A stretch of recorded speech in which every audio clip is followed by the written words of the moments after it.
ایران پر امریکی اور اسرائیلی جارحیت 32ویں روز بھی جاری رہی۔ ایرانی شہر محلات پر اسرائیلی حملے میں 11 افراد شہید ہوئے۔ دشمن نے رہائشی آبادی کو نشانہ بنایا۔ صوبہ ہرمزگان میں کارگو کشتی پر حملے میں بھی 8 افراد شہید ہوئے۔ دشمن نے ایران کے مختلف شہروں کو میزائلوں سے نشانہ بنایا۔ امریکہ نے اصفہان پر بنکر بسٹر بموں سے حملہ کیا۔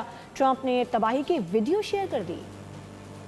امریکہ اور اسرائیل کی ایران پر جارحیت کا 32واں روز۔ صہیونی خون کی ہولی کھیلنے میں مصروف۔ اسرائیل اور امریکہ کی ایران پر مشترکہ جارحیت جاری ہے۔ ایران کے دارالحکومت تہران میں متعدد دھماکوں کی آوازیں سنی گئیں۔ ایرانی خبر ایجنسی کے مطابق دھماکوں سے مشرقی تہران کے کچھ علاقوں میں بجلی معطل ہو گئی۔ امریکہ نے اصفہان پر بنکر بسٹر بموں سے حملہ کیا۔ امریکی صدر ڈونلڈ ٹرمپ نے تباہی کی ویڈیو بھی نشر کر دی۔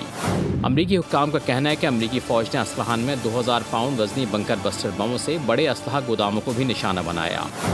صوبہ ہرمزگان میں کارگو کشتی پر حملے میں 8 افراد شہید ہو گئے۔ اصفہان، نجف آباد، مبارکہ، کاشام اور شہر رضا پر بھی بمباری کی گئی۔ ایرانی میڈیا کے مطابق مختلف مقامات پر دھماکے کے بعد دھوئیں کے بادل چھا گئے۔ سبسکرائب کریں اور بیل دبائیں تاکہ کوئی خبر رہ نہ جائے۔